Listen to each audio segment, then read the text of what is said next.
আমি গভীর শ্রদ্ধা জানাচ্ছি জুলাই আগস্ট মাসে ফ্যাসিবাদের বিরুদ্ধে ছাত্র শ্রমিক জনতার অভ্যুত্থানে নিহত সকল শহীদের প্রতি।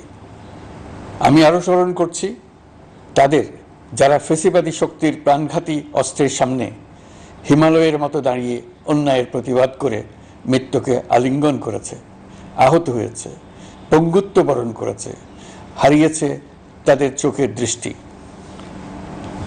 সেই সব বীরদের স্মরণ করছি যারা মিথ্যাচার, লুটপাট, স্বৈরতন্ত্রের বিরুদ্ধে এক দফা দাবি নিয়ে দাঁড়িয়েছিল।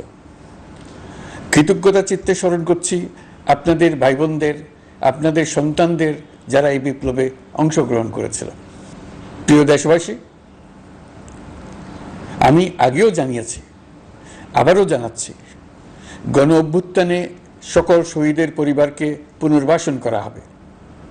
সকল আহত শিক্ষার্থী, শ্রমিক জনতার চিকিৎসার সম্পূর্ণ ব্যয় সরকার বহন করবে।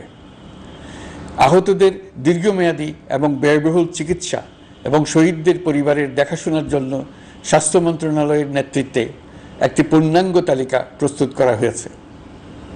এখন এই নতুন তথ্য পাওয়ার ভিত্তিতে এই তালিকা হালনাগাদ করা হতে থাকবে। গণ অভ্যুত্থানের শহীদদের স্মৃতি ধরে রাখতে সরকার তার যাত্রা লগ্নে জুলাই গণহত্যা স্মৃতি ফাউন্ডেশন নামে একটি ফাউন্ডেশন প্রতিষ্ঠার উদ্যোগ নেয়। এখন সেই ফাউন্ডেশন তৈরি হয়েছে। সকল শহীদ পরিবার এবং আহতদের সর্বোত্তম চিকিৎসা সহ তাদের পরিবারের সম্পূর্ণ দায়িত্ব এই ফাউন্ডেশন গ্রহণ করছে। এই ফাউন্ডেশনে দান করার জন্য দেশের সকল মানুষ এবং বিদেশে অবস্থানরত বাংলাদেশিদের আমরা আহ্বান জানাচ্ছি। গত মাসে কুমিল্লা, নোয়াখালী, সিলেট অঞ্চলে আকস্মিক বন্যা এসব এলাকার মানুষকে হতভম্ব করে দিয়েছে। এখানে বেশিরভাগ এলাকায় কোনোদিন বন্যা হয়নি। তারা বন্যা মোকাবেলা করে অভ্যস্ত নন। দেশপ্রেমিক সশস্ত্র বাহিনী তাৎক্ষণিকভাবে বন্যা আক্রান্ত সবাইকে রক্ষার জন্য এগিয়ে আসে। সেনা, নৌ এবং বিমান বাহিনী পরস্পরের সঙ্গে সমন্বয় করে একযোগে কাজে নেমে পড়ার ফলে মানুষের দুর্ভোগ কম হয়েছে।